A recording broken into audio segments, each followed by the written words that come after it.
All right, well, I want to welcome everyone to the Inflation Reduction Act and housing. What are the benefits? What are the concerns? This course is brought to you by the nonprofit, the Green Home Institute. The Green Home Institute is a nonprofit with a mission to empower people to make healthier and more sustainable choices in the renovation and construction of the places we live. Today, I will be your session moderator. My name is Brett Little, and I am the education manager here. This course is approved for multiple continuing education units, as well as all 5 pillars of green in our Certified Green Home Professional program. And unfortunately, this course, unlike most of our courses, is only LU approved for AIA, and that still may make it applicable to your state-based design or contractor license. You know, we love to give a shout out to all of our members. We hit 250 members as of today. I want to get us to 300 by the end of the year, so I hope you can help us out. So many different benefits. One of our members here, Daniel Dennis from Runbrook, he's an energy auditing company down in Florida who we highly recommend if you're doing green building certifications. But he's got a job, he's hiring, and he's looking to hire a HERS rater or RFI to conduct diagnostic testing and inspections in northern Florida. So if that job is for you, or you want to help us spread the word, our members are hiring. They're open for business, and they've got great jobs in the green building field. So you can check them out on the LinkedIn tab there, or at the Runbrook website as well. And we have so many sponsors supporting our work to keep these sessions going. And I think I just really want to note that a lot of our sponsors have products that are most likely going to be improved to get funding under the Inflation Reduction Act, which will lead to getting electrification and greener homes. We're going to have Mitsubishi on a little bit later talking about what they have potentially available as they're learning more. So you want to hang out and make sure to talk with them and get caught up on some of their heat pump technology. Rheem heat pump water heaters. It's heat pump water heater, National Heat Pump Water Heater Day today. So go and hug your heat pump water heater if you have one. If you don't have one, go and start making plans to get one. It's a really cool day, so spread the word about that. We've got Enertech, we've got water furnace, geothermal, 30% energy efficient, or tax rebate has been reapproved, tax credit, 30% for geothermal power. April Air has ventilation systems, Panasonic, Serve. Ventilation systems are actually, to some extent, getting approved in the Inflation Reduction Act, as well as insulation products like Rockwool and Ava. You can check out all of these products that are going to help you build greener and healthier homes at our website, and follow them a little bit more to understand what they'll have available as we learn more about the Inflation Reduction Act.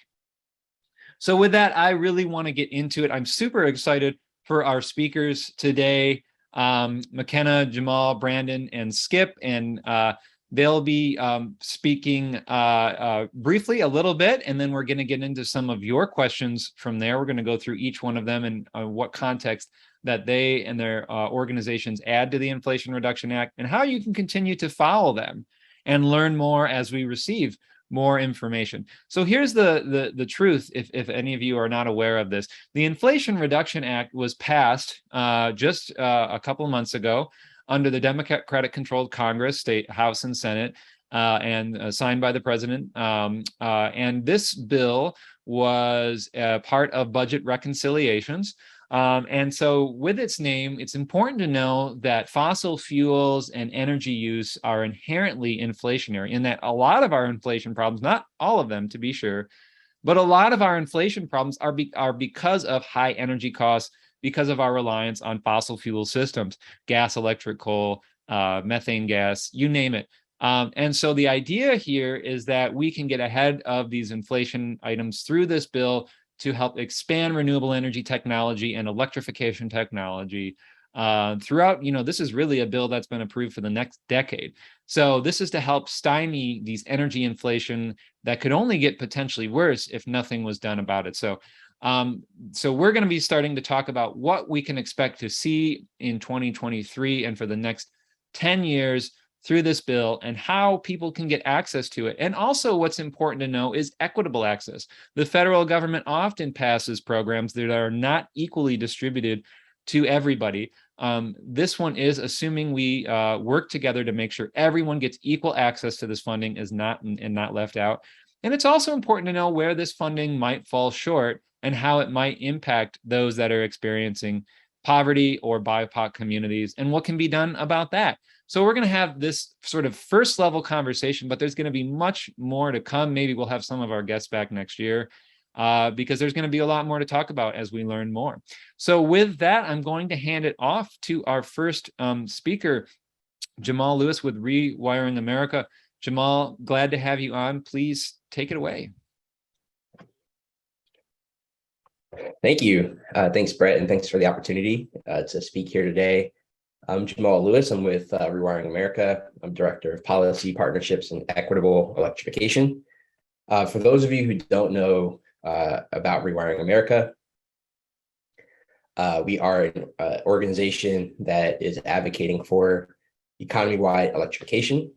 The premise behind our organization is recognizing that 87% of our country's emissions come from the energy sector, and a little close to half of that comes from decisions that consumers make, decisions that you and I make based on the types of machines that we want to heat and cool our homes, cook our food, as well as the machines that we use to get us around, like cars and buses and whatnot. So we have been really excited about some of the provisions in the Inflation Reduction Act because the IRA does include some provisions that are consumer facing that help consumers just like you and I.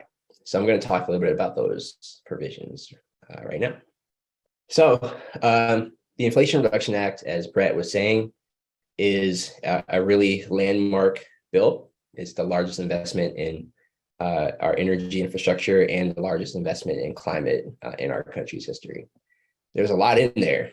There's investments in manufacturing, there's investments in, again, consumer facing. There are a lot of tax incentives, all meant to spur investments in our energy infrastructure. The bill is not perfect. There are, and we'll get into that. I think McKenna will be talking a little bit about that later. It's not a perfect bill. That does not address everything, and there are a lot of like fuel neutral components to it. But there are some really key provisions that will lead to and spur investments in clean energy, renewable energy, and electrification. So what's in there? The first provision I'll talk about is a provision called the High Efficiency Electric Homes and Rebates Program, otherwise known as the Electrification Rebates Program. These are point of sale rebates for investments in electric appliances. And so you can see some of those appliances here on the slide: heat pumps, heat pump water heaters. Go happy heat pump water heater day for sure, as well as electric and induction stoves. The really cool thing is that it's not just the appliances, there's also rebates for electrification readiness, so electrical panel upgrades and updated rewiring. This is entirely an income eligible program, so households below 150% of the area median income are eligible, and of course that depends on where you live. Multifamily buildings also qualify if greater than 50% of the occupants are low and moderate income. Who will be administering this program? State energy offices will. So the federal government will provide funding to the state energy offices that will then be administering these rebates. Yeah, I'll go ahead and move on because I know we're short on time. The next rebate program is the whole house rebates. Skip's on, so I know Skip may be covering this as well. But there are $4.3 billion in rebates available for whole home upgrades. So the intention behind this is to incentivize reduction in energy consumption and leading to energy savings. So there are rebate amounts. Some of the rebates are tied to all the rebates are tied to energy savings. There's a model path and a measured path. Not going to get too deep into that. We can maybe get deep into that during the Q&A. What you should know is this program is not income eligible, but there are enhanced incentives for low and moderate income households. The types of measures that can be supported. Think of any measure that can and will lead to energy savings. So weatherization, appliance replacements as well, window and door replacement, and the like. There is also an additional $200 million workforce development program that's sort of tied to this provision. There are two relevant buildings-related consumer-facing tax credits. The first is the 25C tax credit, and this is for measures like heat pump water heaters, and other building-related measures like panel upgrades, insulation, doors and windows. There are sort of two components to this. There is the $2,000 max incentive tax credit for heat pumps, and then an additional $1,200 incentive tax credit for all the other measures.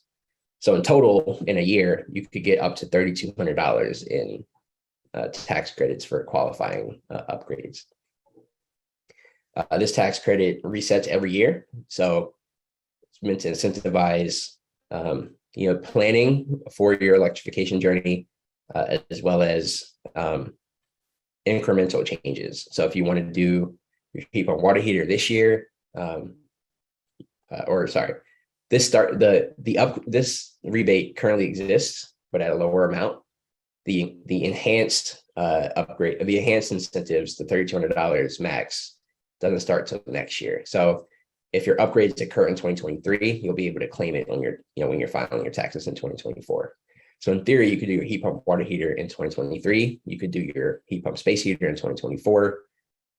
You could do insulation also in 2023, and you can do doors and windows in 2024, and you'll be able to get $3,200 for each year.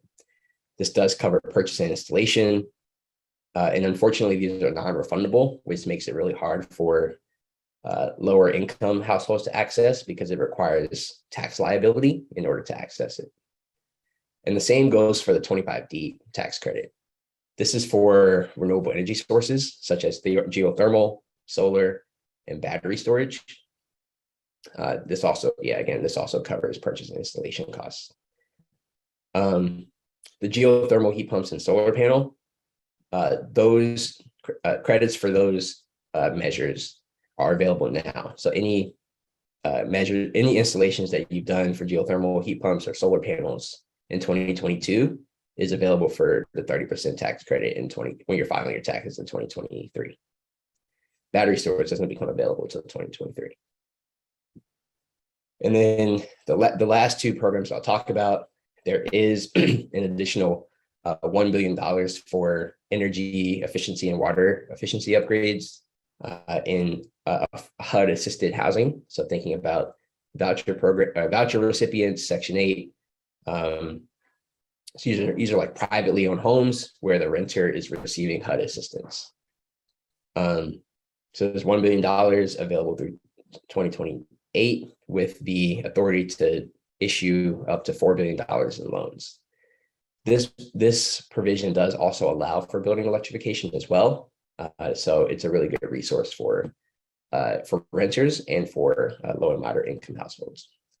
And then the last provision I'll talk about, because there is also a consumer facing component of this too, it's the Greenhouse Gas Reduction Fund, otherwise known as the Accelerator, also known as the a national climate bank. So there's $27 billion, 15 of which is for low income and disadvantaged communities. Of that 15, there's $7 billion for distributed energy, such as rooftop solar. And then there's an $8 billion specifically for investments in disadvantaged communities. The other $12 billion is for general assistance that can be used to establish a green bank or provide other critical administrative or other support for existing green banks. The idea is that this money will be used to provide financing for zero emissions technologies, of which those payments, so the payments back to the green bank will be helpful in making sure that the green bank is sustainable over time. That's a lot, I know. So I was trying to talk fast, but I know we're going to have some time for questions. Last thing I'll say is that we've got a calculator. So this calculator, which is on our website, can tell you and any of your friends and family the types of incentives that you qualify for and start to map out your journey to accessing the IRA. Thank you. Thank you, Jamal. Yeah, we'll circle back with some questions that may have come in, and then I'll hand it off to McKenna. Good afternoon, everyone. My name is McKenna Dunbar, and I'm the Building Electrification Lead at Sierra Club based in Richmond, Virginia. I lead a team focused on building and home electrification developments with a particular focus on net zero schools. And most of my work focuses on reducing dependence on fossil fuels in order to move the electric sector into a clean energy economy. So our Sierra Club's building electrification analysis and advocacy initiatives are rooted in the shared goals of equitable community engagement, practical relationship building, and acknowledgement that marginalized, institutionally underserved communities of color are at the forefront of the climate crisis. And in order to withstand and mitigate the disastrous phenomenon that is being brought to present society and has been, we must actively and rapidly integrate our national economy into the clean energy transition by promoting energy efficiency and equity.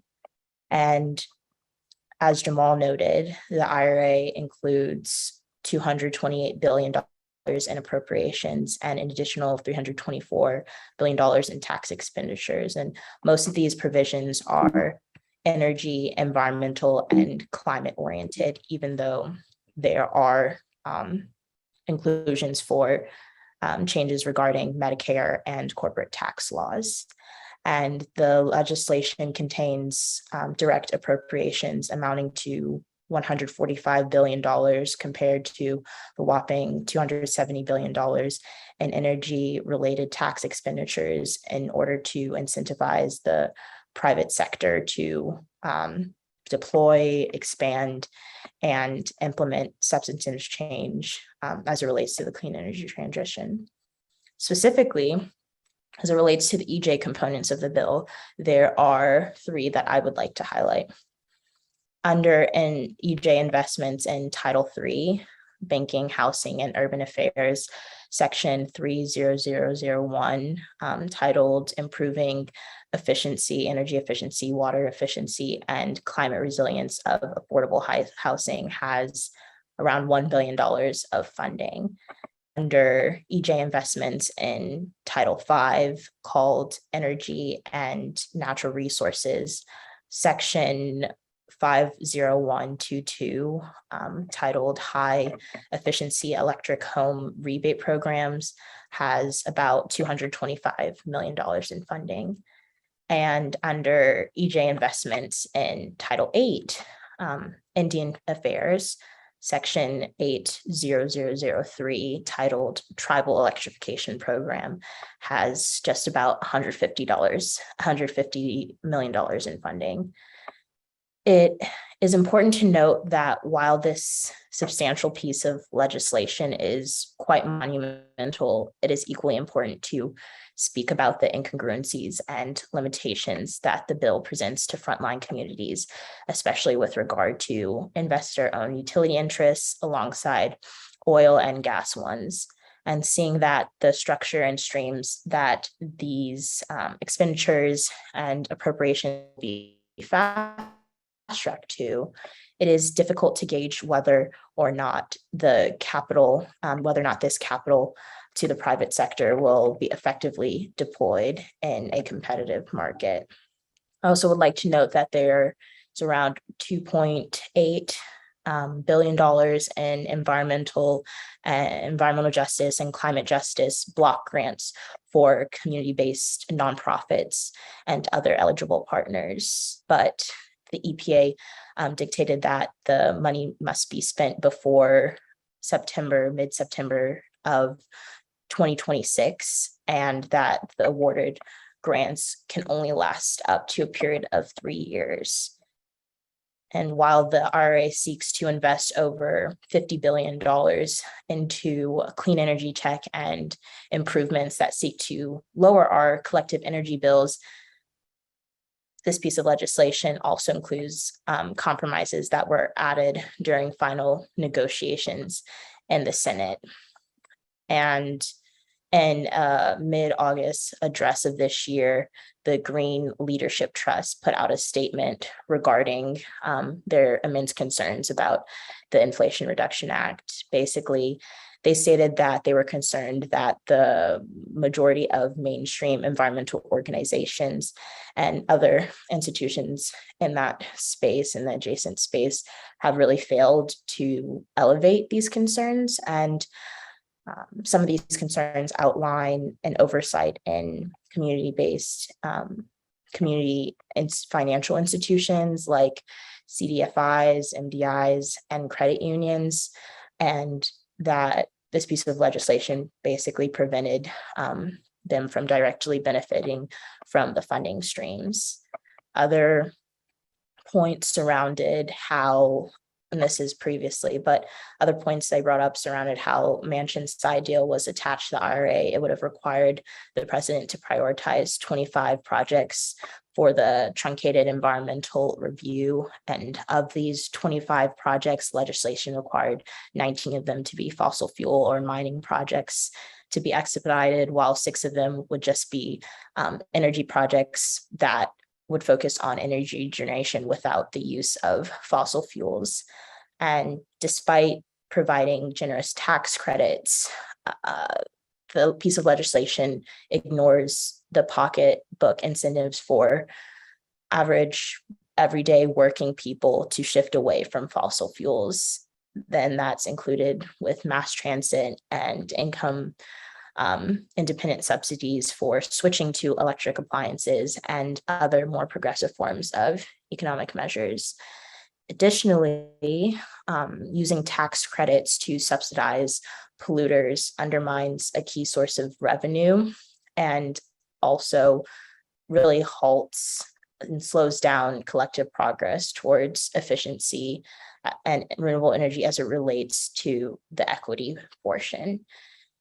The IRA requires that the federal government permit oil and gas developments in parts of the Gulf of Mexico and Alaska's inlet, the Cook Inlet, and the approval of new wind and solar projects also requires additional oil and gas leasing. It requires additional oil and gas leasing of previously canceled oil and gas lease sales in that area that I mentioned in Alaska and Gulf of Mexico. Additionally, the IRA does not contain any aspect that really addresses public health concerns for institutionally underserved and frontline populations who would be disproportionately impacted by the expansion and further development of these leases. And additionally to that, the legislation includes support for carbon capture and sequestration and, toxic pollution risks for frontline communities should not be exacerbated by CCS technologies as it extends the life of plants that should have been canceled as soon as possible. So we are proponents for environmentally sound and politically sustainable plant policies, power plant policies that should be chartered by the administration, but have not been. And while many view CCS tech to be a potential large-scale climate solution, it does come with negative impacts, both from the fuel production, transport, and risks related to CO2 pipeline leaks. The technology remains unproven, and it also will likely allow the fossil fuel industry to continue production under the guise of emissions reductions. According to a section by section analysis from the Just Solutions Collective, this organization has revealed that the IRA does not in fact provide $60 billion in environmental justice funding that was communicated, but rather a total of $40 billion or $27 billion in appropriations only. This organizational report quantified the total amount of federal funding authorized under the IRA that can be classified as environmental justice, but did not want to state that they did not assess the benefits or impacts. And they defined these inclusions for EJ funding with 3 parameters: provisions with mandatory targeting for underserved, disadvantaged, low-income communities, all funding directed to tribal nations and other justice-oriented programs that attempt to acknowledge harms. And what they didn't include a part of their report for funding in the IRA is related to provisions with non-specific language on spending surrounding low-income, underserved, or disadvantaged communities, funding for general governmental permitting and oversight activity, in addition to targeting for low and LMI homeowners. And they stated that a significant part of the White House Council on Environmental Quality's climate and economic justice screening tool methodology will likely be used by agencies to align their disadvantaged community definitions, if that makes sense, to be consistent with the Biden administration's Justice 40 initiative. And I know I am over time, and I have more things to share, but I will address those in the question section. Thank you. Here's my contact information if you would like to reach out with further questions. Yeah, no, thank you, McKenna. Obviously, there are a lot of things in there and a lot of concerns, so I appreciate you sharing that, and hopefully we'll circle back to see where people can plug in to get more resources on what they can do. So now I want to switch gears a little bit with Brandon here to talk a little bit about what's going to be available for our developer friends, and what resources that have, quite frankly, already existed for a long time that have been expanded. So Brandon, thanks for joining us, and please take it away.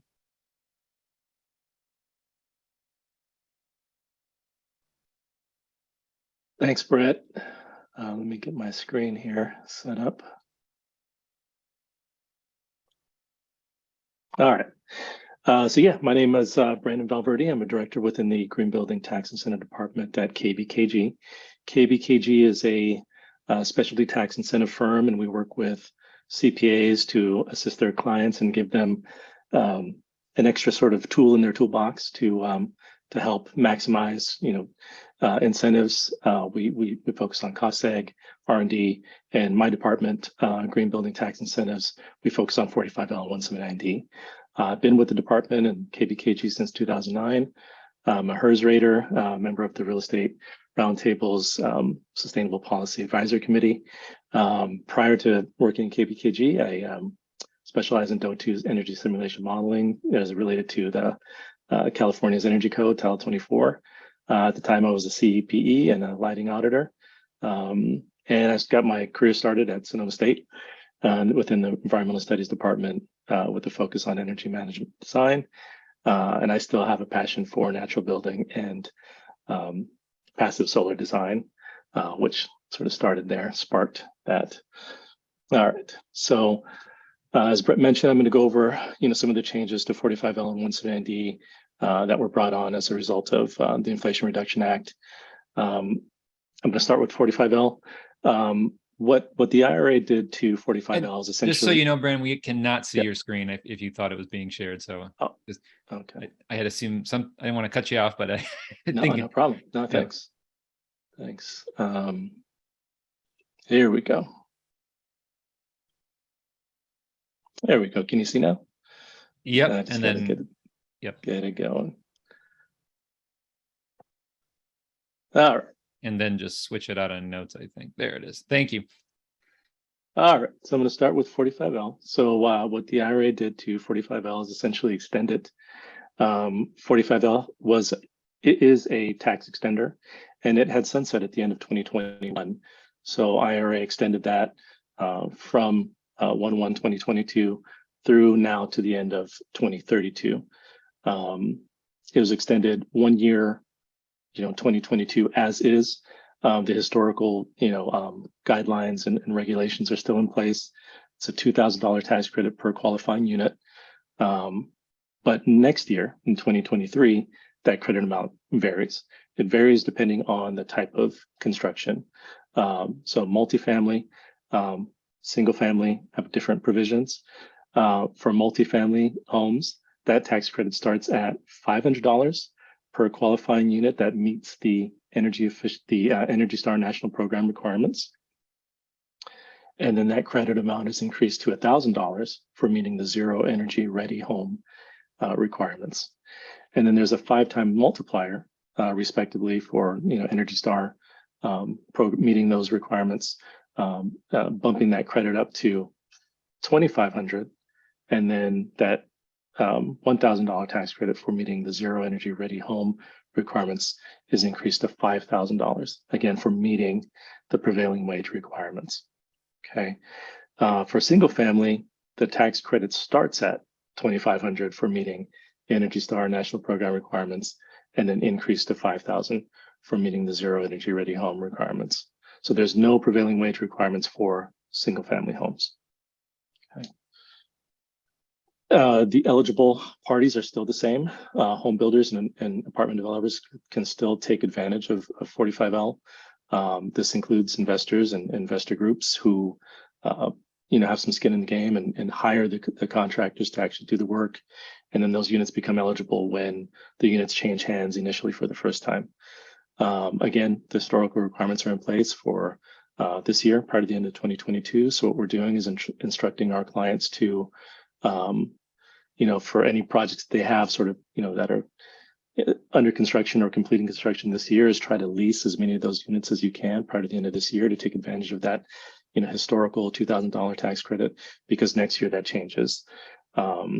And Energy Star is not something you can claim retroactively. So if you weren't involved in Energy Star from the start, then it's a little tough to secure those credits in 2023 and again going forward.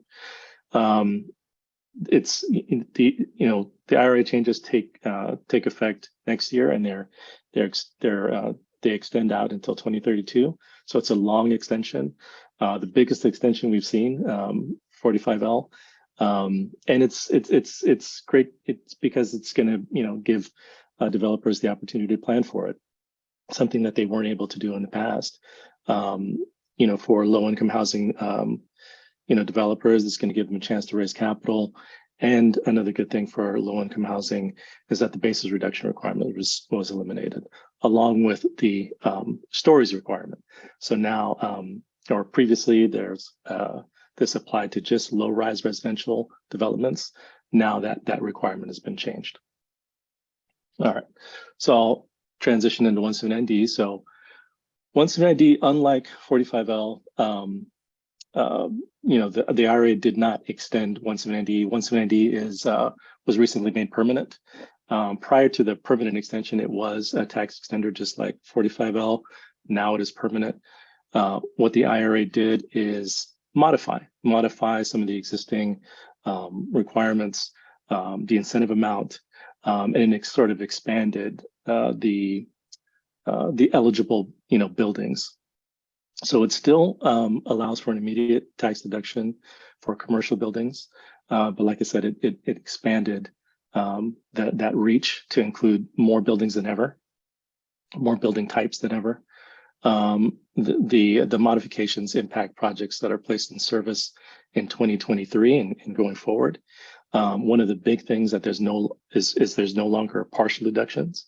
Prior to this, there was a path where you could explore each system individually, your envelope, your lighting, and mechanical. Now it's a strictly whole building approach. Before the minimum mark was 50%. That's been expanded to 25%, and there's essentially a sliding scale for the incentive amount. It starts at 50 cents per square foot for 25%, reduction. Reduction in energy and power costs over energy ASHRAE standards.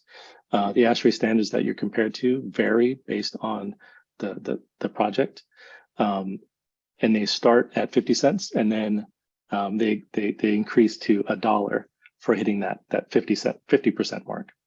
Okay, now in between, there is a 2 cent per square foot increase for every percentage above 25.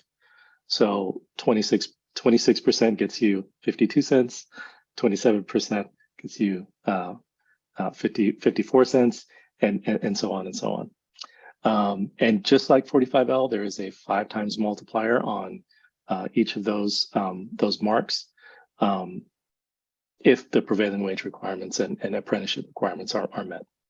Okay. Okay, so the eligibility requirements are still the same. You know, when 170 was first introduced, it was targeted towards building owners who can still take advantage of the incentive, but it was essentially underutilized. So the eligibility requirements expanded to include the designers of government-owned facilities, who again can still take advantage of the incentive, but the pool of entities that can now allocate the deduction to the designers has been expanded to include tax-exempt entities. I've listed a few of those eligible entities here for your reference. It's important to keep in mind that the allocation letter process is still the same. You know, it's a first come, first served basis, so it's important to get in touch with your 170D provider as soon as possible if you're in a situation like this where you've designed something, a building project for a tax exempt entity or a government owned facility, because if there's multiple designers involved, it just sort of depends on who is able to secure that allocation letter first. The IRA bill did also expand extend a special rule for REITs, real estate investment trusts, who at the time, previously were not able to utilize 170 because of their tax situation. That's been fixed and expanded, so they can now utilize the incentive. Another thing that the IRA did was include a alternate deduction path for retrofits, retrofits to existing buildings that are at least 5 years old. Okay, improvements to those existing buildings are compared against the building's own pre-retrofit energy use intensity. Okay, and then that is compared to their post construction baseline, and then compared against the standards outlined in that sliding scale table that I showed a couple of slides ago to determine what their incentive amount is. Okay, but you can't just build anything. There's a requirement for a qualified retrofit plan that is certified by a professional engineer, registered architect. And then the deduction amount is limited by the cost of the improvements. Okay. And that's, kind of in a nutshell, the changes to 170D and 45L. Here's my contact info. And yeah, we can talk about some questions either now or later on. Brett, I'll stop my share. Yeah, definitely some questions on this. So I know you're going to hang out a little bit, and we'll catch up on those. But I want to make sure we get our last speaker in here, which was a last minute shift. Skip, who's representing the BPA, and I'll let him tell you about himself. So I appreciate Skip coming out here last minute. And Skip, I know you got a couple things to reiterate some points, but I do want to leave you, with this question that, how do we engage with our state energy offices? Because ultimately, not all, but a lot of these funds will be reliant upon how fast they move and how they distribute these resources and how they equitably distribute these resources. I know we are scrambling almost. We have weekly meetings on how we get a hold of the Michigan Energy Office, right, to contact them. And so that this kind of initiative has to happen in all 50 states. So I want to put that out there to you as well to kind of answer and get us going into the Q&A session after you're done. So thanks for joining us. Good thing, Brett, and appreciate it. I know a good amount of that I saw popping up in the chat there. So let me know, Brett. Can everyone see my screen? Is that up there? Yeah, thank you. Yep. Perfect. So as Brett said, filling in for Zabe Walter, who unfortunately couldn't make it today. But my name's Skip Wilshire-Gordon. I'm a senior policy associate at the Andil Policy Group. We're a Washington, D.C. based policy strategy firm that focuses on federal and state energy and environmental policy. And personally, I'm focused on federal policy, on advocacy, appropriations, legislative research, and also now implementation on two, very large and exciting legislative packages: the Infrastructure Investment and Jobs Act, which we're not talking about today, and the Inflation Reduction Act, which we are completely focused on today. And so, as Brett mentioned, Andil, we do represent the Building Performance Association, and so we're happy to step in for Zabe here and join this great group and phenomenal presentations. And so I want to lead with this slide just to give some overview on the key residential programs that are included in IRA. I'm happy to have been watching the presentation today already and see that I think pretty much every single one of these has been covered. Thanks a lot to Jamal in particular, but I know the tax credits and everything else, 45L, appreciate that, Brandon, as well. So I won't get into too much detail, but I do want to be able to provide a little bit more on the advocacy side of things, as well as giving opportunities or raising some opportunities that are already out there now for requests for comment. Because, as Brett mentioned at the top here, IRA was enacted August 16th. And that date started a lot of timers, started a lot of clocks in some of the provisions that we've seen. Funding, as you see up on the timeline slide here, something like the Greenhouse Gas Reduction Fund, which Jamal highlighted at the top. Funding there is only available through September of 2024. So a lot of this money, there's a lot of it, and it's going to be moving very, very rapidly. So it's going to be key to remain engaged, to remain tracking it, and also continue to promote advocacy. I saw a number of great names on the call here that were involved in some of our BPA virtual lobby days, doing advocacy on this stuff. So it's great to see some familiar faces. So I'll go ahead and leap in here. So I know you all are familiar with all the programs listed on the slide. I just did want to go through some of these, because these are key on the resi side of things. So homes, which Jamal already mentioned, $4.3 billion, really exciting investment there. Workforce development funds with the home energy efficiency and electrification contractor training grants, also rolling out through state energy offices, just like homes. And then the HERA program, the High Efficiency Electric Home Rebate Program, which I know at least two speakers mentioned, is also an exciting point of sale rebate program available exclusively to low and moderate income households. 4.5 billion there, also rolling through state energy offices. The Greenhouse Gas Reduction Fund, as Jamal mentioned, is through EPA, unlike DOE, which the first three programs on the slide are through DOE. That one's through EPA, and that's there actually is already a RFI released on that with a deadline of December 5th, with EPA just asking for comments on how folks believe that the program should run. So that's an example of an RFI that's out there. Also notices that Jamal may have mentioned on 25C and then also 45L. Their U.S. Treasury has released notices. They're due a week from Friday, November 4th, to potentially provide feedback into how those tax credits should be implemented. So as mentioned, there are a lot of deadlines in IRA. Money is moving quickly. The administration definitely is showing through these RFIs that they are also completely understand that this money is needed and needs to get out to folks. And so they're working by releasing those RFIs to begin kind of the first process there. So I'm going to do a little bit more of a deep dive into homes. I know Jamal did cover it, so I want to maybe cover some of the other things. There's a lot, obviously, in the program. We've only got a few minutes left here, but $4.3 billion, as mentioned, in formula funding through the state energy program.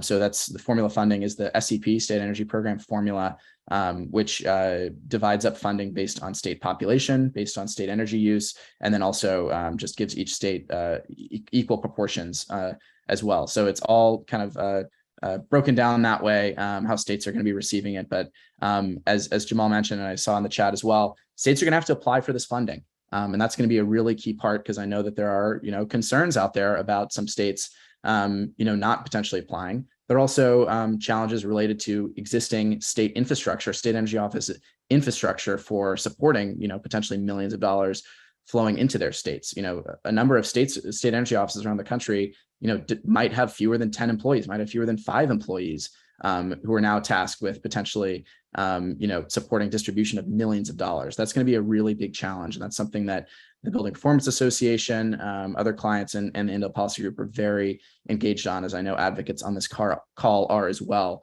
making sure that these programs work, because at the end of the day, we want them to work, and we want them to strongly support homeowners in drawing down emissions, decarbonizing our residential sector, which we really need to have happen. So specifically on homes, Jamal already laid out a lot of these requirements, but it's focused fully on energy savings.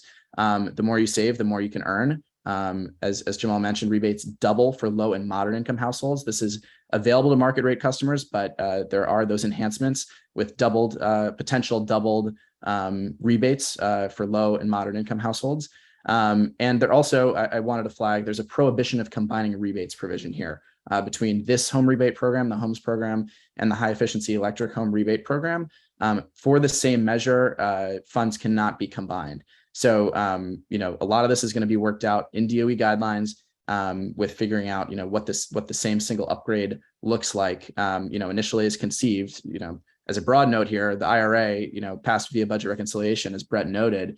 That meant that a lot of the detail that was initially included in these bills, like homes, got whittled way down. It got consolidated. So a lot of this was spelled out in underlying bills, but because of that arcane budget process that Congress used to pass this bill, with its razor-thin majorities and Democrat majorities, that meant that a lot of detail did fall out. So that's why DOE guidelines are going to be critical to this entire process. But I did want to raise that prohibition of combining rebates piece, because that is spelled out very clearly in both the HOMES program and the HERA program, that those are prohibited from being combined for the same measure. IRA did not prohibit combining federal rebates with state rebates, with utility rebates, nor did it prohibit combining with some of the energy efficiency tax credits that we've heard about already, 25C among them. So this program, HOMES program, includes both single and multifamily. There are 2 pathways with homes, the modeled approach and the measured approach. We can maybe talk more about that in Q&A, and I know Jamal did go over it. So I'll just move along to the next slide here. One program that I did want to get into a little more, that I know, again, 2 speakers have mentioned here, is the $200 million for state-based home energy efficiency and electrification contractor training grants. So this would support, again, money flowing through from DOE through state energy offices for states to set up their own individual training programs to support building up this workforce. The demand is already there at the Building Performance Association. We hear all the time that folks want to hire, home performance contractors would like to hire. They just don't see enough qualified, trained help, and they don't have enough help available to them. We're hoping that this will be an important down payment to support building up workforce, an equitable workforce that reflects the communities that folks are serving going into homes as home performance contractors. So specifications here in the statute are very light. That means that it's going to be up to DOE to support guidelines and providing robust guidelines and guardrails for then state energy offices to support. Initially, as conceived, this included both online and in-person training during COVID. Now it's mostly focused on in-person training, but in some cases, online may make sense, especially for some states where there might not be in-person training available. We want to make sure that online is supported as well, and that is supported via this program. So $200 million, another significant investment just for the energy efficiency and electrification workforce. So another key piece here. And then the last piece I wanted to raise, I know we've gotten a ton of detail already from Jamal and others on HERA. I just wanted to quickly note again the prohibition on combining between homes and HERA. The HERA program is a very exciting program with very generous potential rebates at point of sale for a whole list of equipment here that I've listed, Jamal listed earlier. But it is only available, as Jamal mentioned, for low and moderate income. That's defined as up to 150% area median income And there is a breakdown there from up to 80% of area median income. This is fully covered. 100% the rebate program will pay for. From 80% to 150% area median income, it's covering 50% of the cost. So covering 100% of the cost for the very lowest income folks, and then 50% of the cost up to these maximums for folks up to 150% area median income. That's as defined by the Department of Housing and Urban Development. So with that, I will stop, but happy to answer more questions. I'm sure there were some in the chat. I have not been monitoring since I've been presenting, but looking forward to kicking off the discussion and talking a little bit more. So thanks so much. Hey, thanks, Skip. Jamal, Hey, I know Brett. you Yeah. have to get going, so I want to throw a couple questions your way. One directly, and then I'm going to pull McKenna, and then I think we'll circle back to you. And then again, thanks for your time here. But I want to understand a little bit about some of these different resources and which ones could apply directly to new construction. It's not quite clear. I've heard yes, sometimes no. What is your take on that? Yeah, most of the resources are, can be applied to new construction. So the the electrification rebates, Sahira, homes actually is more of a retrofit program. The 25C and 25D both can be applied to new construction. 45L, as mentioned, is for new construction. Could leverage the greenhouse gas reduction fund for new construction too. And 179D, Brandon can probably speak to this. 179D is more a retrofit program too. Okay. So I'd say the HERA, the electrification rebates, 25C, 25D, 45L, probably missing something, but yeah, I don't know. Skip, Brandon. Well, and I just want to make sure I get some questions to you before you head out. But and certainly I do plan to circle back to Brandon on some more conversations on new builds. But that was one of our concerns, is looking at sort of that a la carte menu of all those items and affordable housing, and whether that could be applied, and it sounds like it can be. So that's really helpful. I'm curious about so braided funding, right? So we talk a lot about braided funding, stacked funding. We know that IRA alone won't solve our problems. There's a lot of questions coming in about merging dollars together, and it's not one of and Skip, I think you pointed out some of the things you can't use in junction, so that was very helpful. But I'm curious, Jamal, what you're hearing out there, if these can be paired with weatherization dollars, other kinds of dollars, or if you're hearing IRA is kind of like a that's all you get kind of thing, or is it a little bit in the middle somewhere? Yeah, and just one amendment to what Skip said. The stacking between homes and HERA is for the same measure. So you wouldn't be able to use the electrification rebate and then get a homes rebate for the same heat pump or for the same. Okay. So you could use the electrification rebates for the heat pump, but then do windows and doors with homes. There is some stackability there in that way. And so that's the only explicit prohibition to stacking that's in the bill. There is no other explicit prohibition. So we are under the assumption right now that you could stack the tax credits with both homes and HERA, which includes the 25D, 25C, and 45L. There is, but we are in the process of putting together comments, as I'm sure a lot of the folks here are doing too, to urge Treasury to make that clear that you can in fact stack the tax credits, 45L, 25C, 25D, with the rebate programs, and also with other existing programs like the weatherization program. I think it probably will be easier to stack homes with something like the weatherization program, given that homes is not income eligible. So the limitation would then be for weatherization.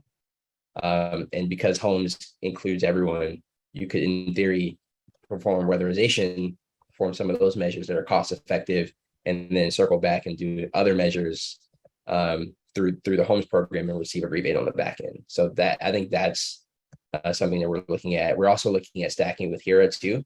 The challenge there is just the different income requirements that are part of that provision. And then I think there was a question in the chat about whether or not the tax credits themselves can stack. So like 45L with like a 25C or 25D. I think the answer to that is also yes. But we are looking to see if Treasury can provide clarity in the affirmative to allow that.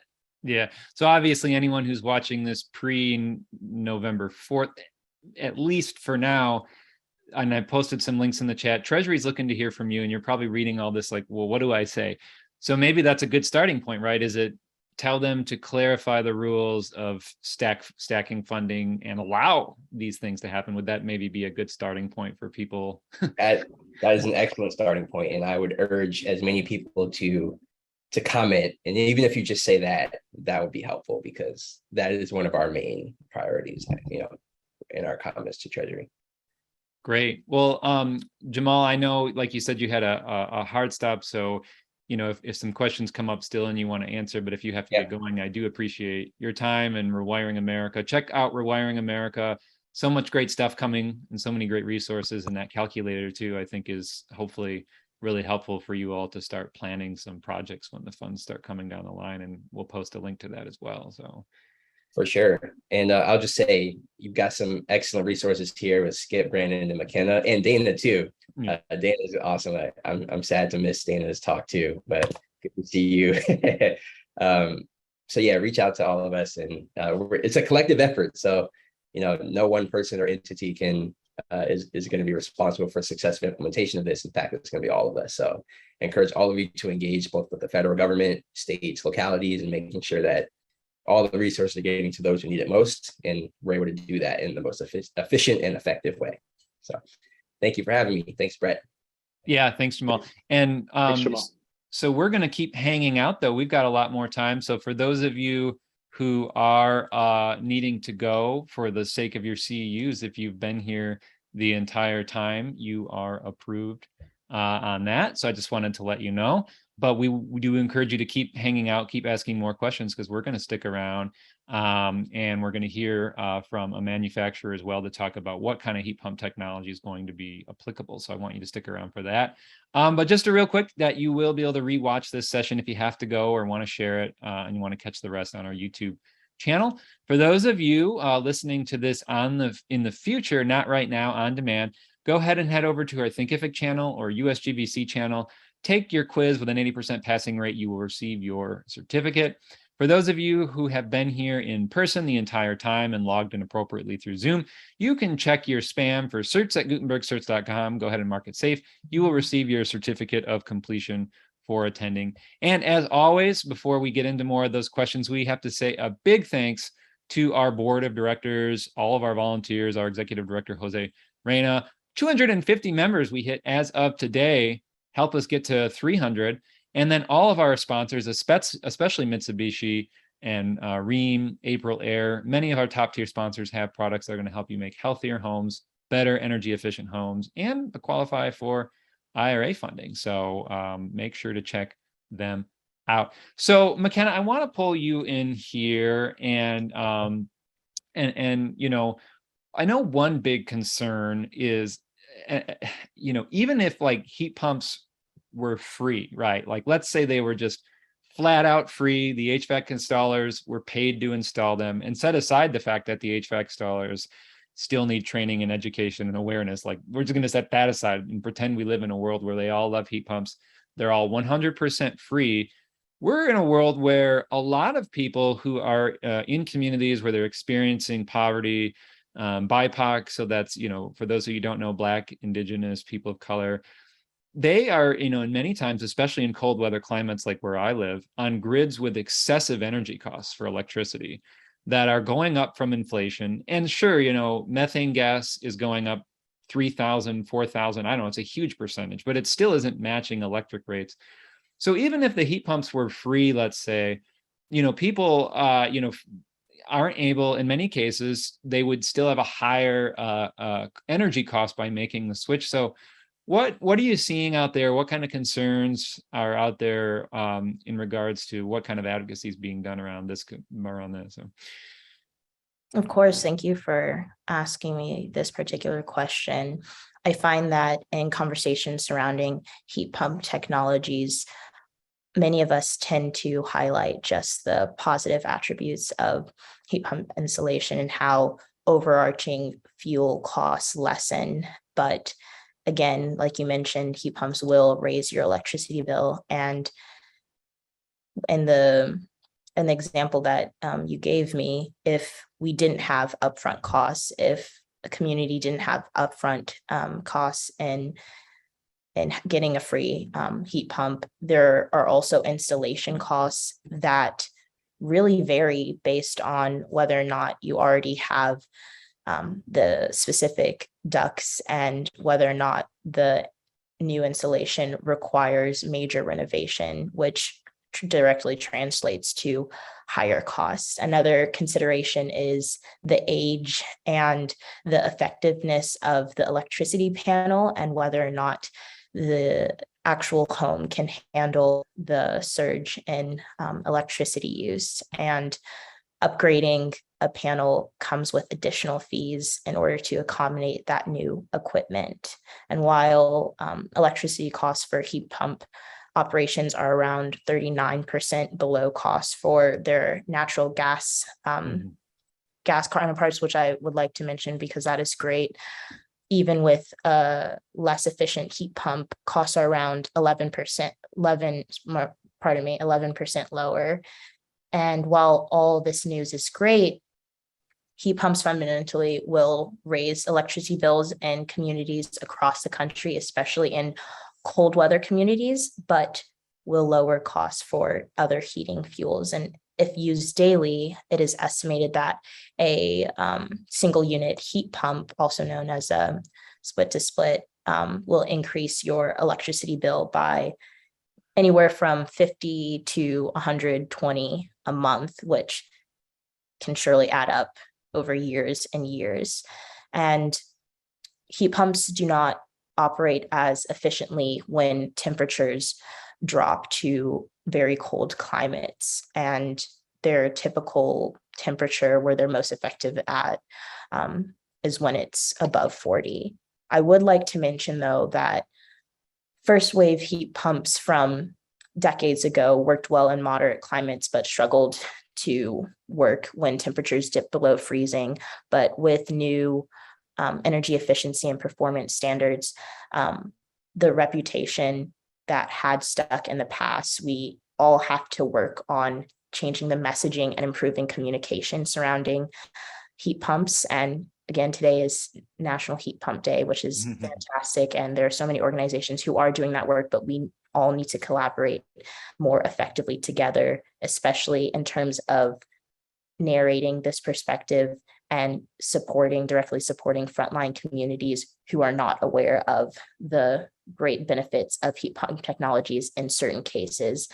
Heat pump technologies are an incredible resource that many of us have the capacity to use, but at the same time, it is necessary to note that, like I mentioned earlier, the upfront costs are quite monumental, with the average heat pump being $14,000 after rebates, and that only increasing as your square footage size gets higher. And for the $14,000, that's around for a 1,500 to 2,000 square foot home. And so the costs rise as your home size rise. But cold climate heat pumps have been tested many times in some of the coldest climates. And a field study from the Center for Energy and Environment a few years ago, heat pumps in Minnesota were effectively heated using heat pumps during the winter, and them seeing that the overall energy heating usage 50%. Since heat pumps do not create heat, but rather redistribute it, they can create up to 3 times more heat energy for the amount of electricity. Great. Well, yeah, and thank you, McKenna. And I appreciate you bringing up the electrical requirements as well. I mean, certainly, that could be also costly for frontline communities for electrical infrastructure. And thankfully, there's funding available to improve the electrical infrastructure in the homes. But many of these communities also suffer from exterior electrical infrastructure that cannot take these heavy electrical loads on the grid. Hopefully the Infrastructure Act, I believe, is supposed to remedy some of that, but that's certainly a whole nother session that we don't have time to get into today. But worth pointing out that many times those communities, they could overload the grid in certain neighborhoods if we're not aware of that. So we're going to circle back to the heat pump conversation here in a second and bring in a guest to talk about some technologies that can solve these problems, because it is solvable. I have a cold weather climate heat pump in an expensive state, and it works. So we know it works, but there are challenges. So I want to circle to you, Brandon. Going back to our nonprofit friends, our nonprofit developers, low-income housing tax credits. And, one question I have is I did notice, well, first of all, can you just reiterate how, nonprofits who don't get tax credits can take advantage of these 45L and 79Ds? Is that something that has been fixed? They can pass it on to investors or builders or architects? Briefly, how could that work? Great question. Yeah. So nonprofit entities can now allocate the deduction to the designer. So it's really the designer who benefits. Mm-hmm. Because the tax, they can't utilize the deduction themselves. It's really something where they're passing something on to, their design firm, and perhaps there's some sort of deal that can be struck to give them a rebate for passing on the deduction, some sort of rebate in construction costs, or maybe it's just something where it's like, okay, here's, thanks for, securing this energy efficient property for us so that we're reducing, our energy use, and we appreciate your work. And here's a sort of a bonus on top of that. That's really, the designer, the entity that's, creating the technical specifications. They're really the beneficiary, not necessarily the tax exempt entity, if that makes sense. Yeah, it does. And, I noticed 45L, for those of you, looking into low income housing tax credits, certainly a huge amount of money to tap into. And a lot of times it requires these sustainability requirements anyway.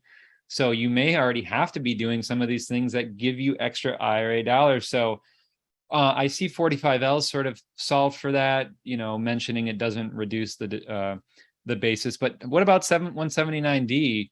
Do you know if that's allowable or not, or if that's going to harm your tax credit? So it 179 still does include that light take basis reduction. Yeah. And just as just in general, most of the low-income housing developers that we work with, they're typically going after the $45 tax credit. It's pretty rare that they'll pursue 179D. If they want accelerated depreciation deductions, it's mostly cost segregation that they're going after. Yeah. So although it is available, it's just one of those things where it's just not as, you don't get as a big a bang for your buck as you do with 45L. Yeah. So I'm, looking at the 179D retrofit program, which was surprised to me. I didn't see that coming, didn't know anything about it. So I'm glad you brought it up. It looks like 179D is actually made for new construction, which also surprised me. I thought it was more of a renovation program. So when you're doing renovation, is it that you could still take advantage of the higher amount if you're really able to hit those higher efficiency targets? or if you're doing a renovation, you're kind of forced into the renovation program where you had said it's lower, but you really didn't display any numbers. So. Got it. So 179D historically has been, available to both new construction and, rehabs, retrofit buildings. With that, alternate path where you could isolate one of the systems.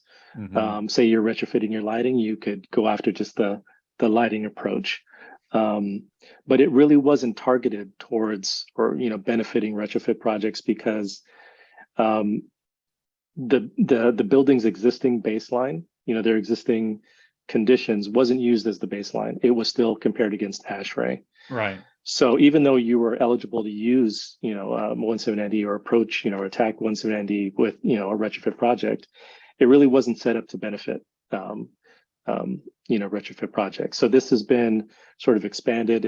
It's a new path, a new way for, and it's just a new calculation that hasn't been there's not a lot of details about how it works. Sort of in our, we've had internal discussions about how it could work. But, we're waiting for that guidance to kind of give us the exact, calculation process and kind of what that qualified retrofit plan, consists of. But probably safe to say anyone doing a 90.1 energy model on like their multifamily redevelopment project could in theory be on track to headed in the right direction if they're completing in 2023 or beyond, right? So it's EUI, right? It's different, it's also even you don't even have to go as far as 90.1, you just need some kind of model, right? Correct. It's EUI, so it's it's utility bills. It's probably your Energy Star program manager, where you're kind of benchmarking your energy use before the retrofit and then 1 year after. Like an ASHRAE level 2, I think this is like nerd speak for how you audit a building. I see level 2 ASHRAEs all the time. You've got the model, utility bills, you've got some projections. That's probably getting you what you need.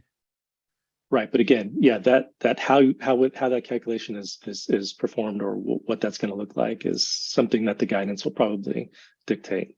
Right, probably come up with but something. That's the concept. But that's the concept. It's different from your 90.1 simulation modeling. It's an EUI calculation that's separate.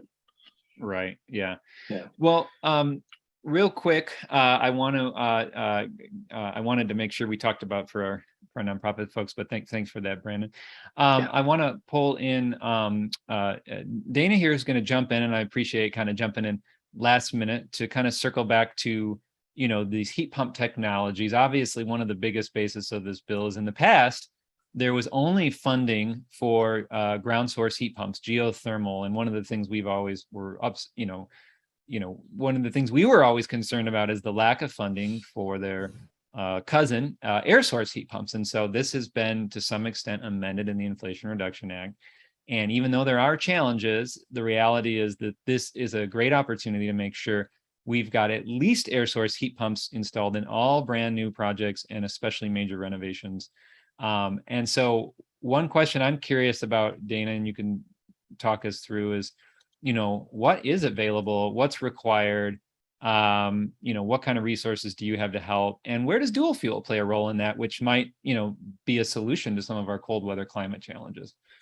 Yeah. Okay. Well, thank you, Brett. I appreciate the opportunity to be on with so many fantastic experts and all the research that's been done on the IRA bill. I like everyone, I've been spending a lot of time pouring through it, and Brandon's details on 179 and just incredible, really great.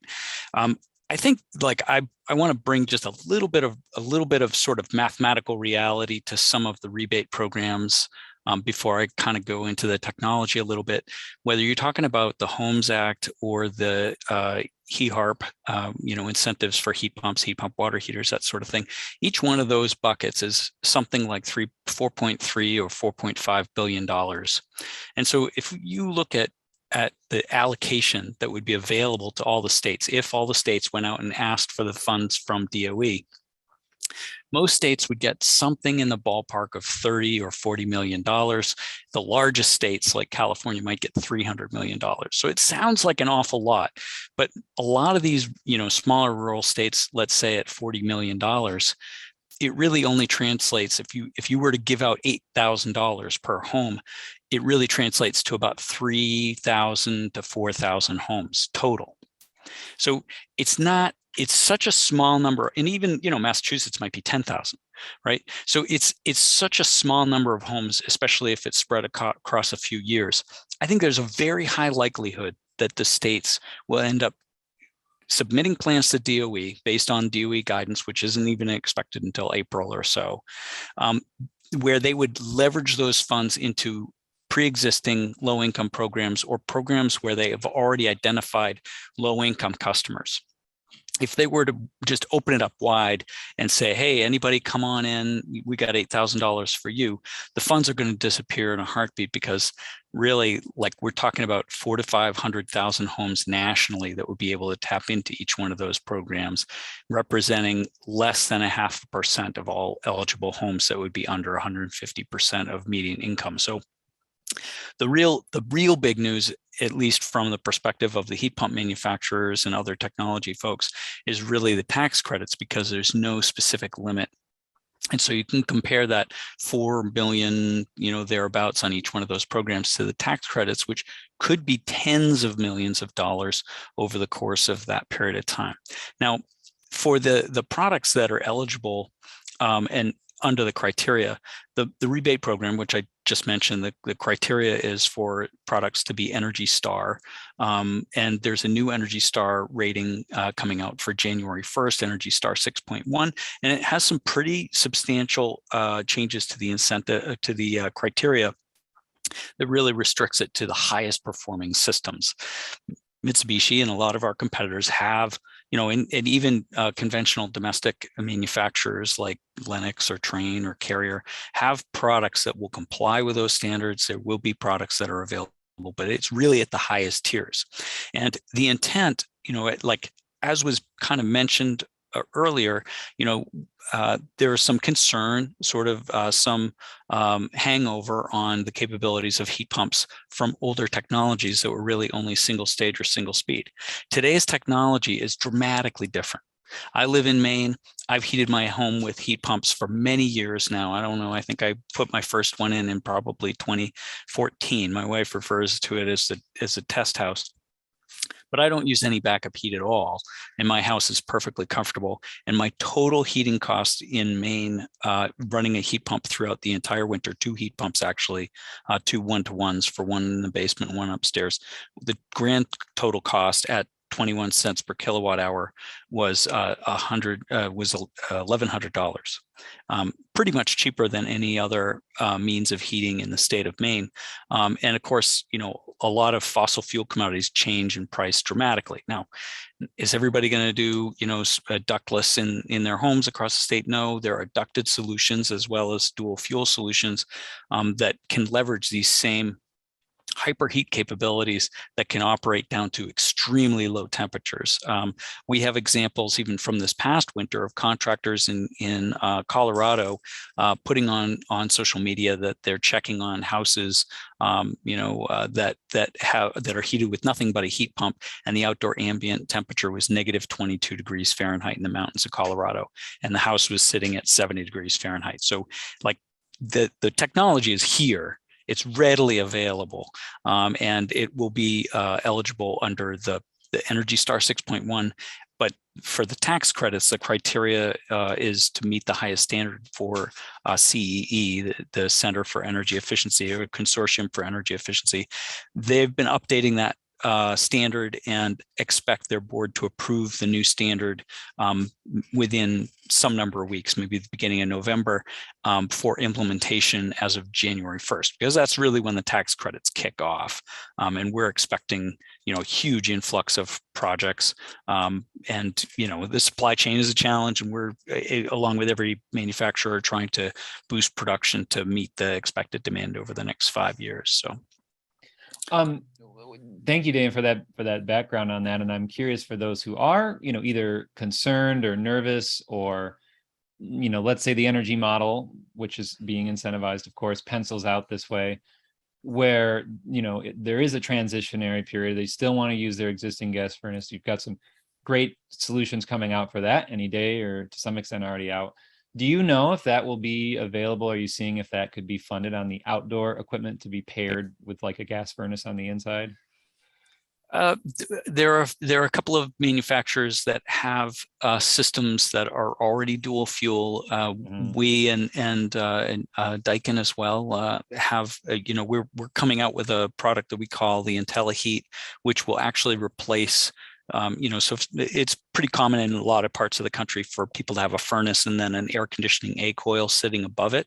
And we're coming out with an A coil that, you could swap out your A coil and remove your air conditioning unit and put in one of our hyperheat units, and it would be able to deliver, effectively all the heating needs that you would have. And then if there was ever an occasion where the heat pump was unable to keep up, which again, if it's properly sized, I don't think that occasion will occur, the system will automatically turn on the natural gas in order to manage it. And it leverages the boiler, the blower that's already inherent in the pre-existing furnace in order to manage your existing ductwork and everything else. So there's no reason to believe that if you currently heat with your ductwork that it would necessarily require modification.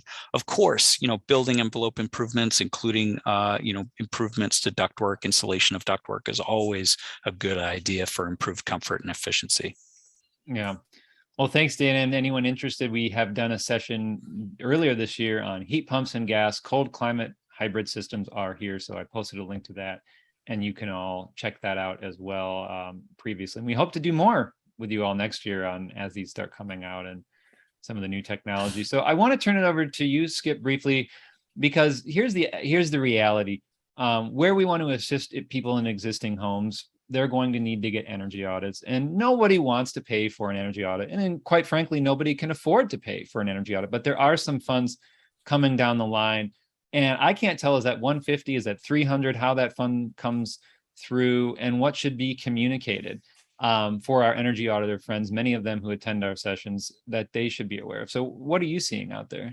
Sure thing. So the key piece to flag there, it might not have come up. It may have during our discussion of 25C tax credit, but there is a $150 tax credit for energy audits. A lot of those specifications, I think I dropped a link in the Q&A there, but a lot of the specifications are yet to be determined because this is a brand new credit. This was not included under the old version of 25C. So this is now available. It's available as a tax credit. It's not available point of sale. It's not available as a rebate. It's available, as a tax credit. But it is going to become available. The details, as I mentioned, are going to be sorted out via the Treasury guidelines. That's where I dropped a link in the chat. If folks do have, especially if you do work on energy audits, you want to weigh in with what certifications, for example,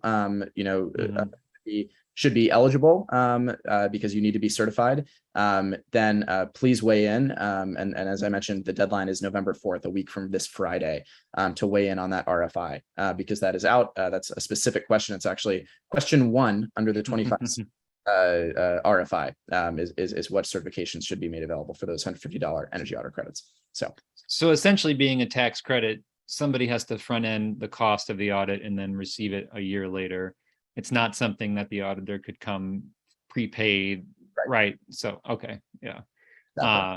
And to be sure, that's also what has ended up occurring with solar and ground source heat pumps, geothermal, where at one point we thought maybe those would be front loaded on the cost, taken off the top of these products.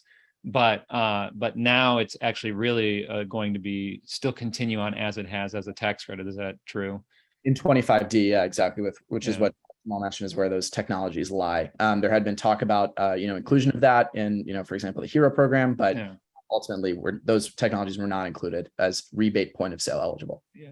Do you? Is there been any conversation about how that may leave many people unaccessible to solar and geo? I just, unless, to my knowledge, unless you have a tax deficit, which most people don't have, unless they're, making good income, they're never actually going to receive the benefits of that solar and geo. I mean, what are you hearing out there? It's a great point. There were conversations the whole time back when this was called Build Back Better, about pay, and trying to make sure that, especially as I believe McKenna may have mentioned with when we're talking about tax burdens, low income folks are have lower tax burdens and maybe can't afford the upfront costs, very likely cannot afford the upfront costs from a lot of these technologies that do run a little more expensive. That's exactly what we are trying to address with the rebate side of things, with point of sale. So getting folks essentially, a coupon if this can roll out well for these programs. But exactly to that point, unfortunately, just due to legislative negotiations and some of the folks who are at the table, razor-thin majorities in Congress, some of those technologies did fall out of rebate programs. Now they're left as tax credits, and that, tax credits have pros and cons. That's definitely a con there, is having to front up cost or upfront cost, and not, being eligible for direct pay with these specific residential credits, because they're not. Yeah. Well, we are essentially at our time here. So I do want to just give Skip and you, Brandon, like some last words, and then just to put your contact information or where people can go to contact you and learn more. Before I do that, I will mention that on behalf of our two other speakers who had to leave. First of all, McKenna Dunbar with the Sierra Club. If you're not following her on LinkedIn, here's a link. Make sure to check her out. You can find her name there as well. Lots of great information, resources, and how you can get involved as we further try to ensure the Inflation Reduction Act equally helps everybody and avoids any kind of negatives that might have come from some of the bills. You can get involved in their advocacy there at Sierra Club. And then I also want to say a big thanks to Jamal Lewis, who, again, if you're not following him on LinkedIn, then, make sure that you are doing that, and I'll post his link in there as well. And again, following what Rewiring America is doing as far as policy goes to ensure access and understanding about these, and their calculator too, to help you and your clients understand what might be available for you. So Brandon, with you, I'll hand it to you. Where can people go to learn more or contact you if they want to get assistance with 45L or 79D or anything else? Yeah, sure. I'll share my contact info on the screen. Oh, I can't. Okay.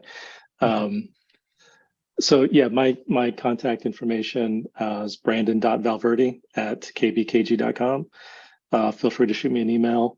45L 170D have been essentially, 45L more than 170D has been completely overhauled. It's going to create a lot of unique opportunities. If you're not sure how you can benefit or looking for some assistance, guidance, feel free to reach out to me. I'll do whatever I can to answer any questions you have and see how we can assist in maximizing your credits and deductions. And if there's something that we can help, we can always put you in the right direction with someone who can. Great. So thanks, Brett. Yep. And Skip, where can people go to learn more about who you're representing and you and contact them for more information? Sure thing. Yeah. So I just dropped my email in the chat. It's skip@anvil.com. So please feel free to reach out. We are working through, as I mentioned, a lot of these outstanding questions. One thing I did want to note, just because I saw a lot of concern in the chat on this. Yes, absolutely. Currently, the situation is very complicated. These are very complicated programs to figure out.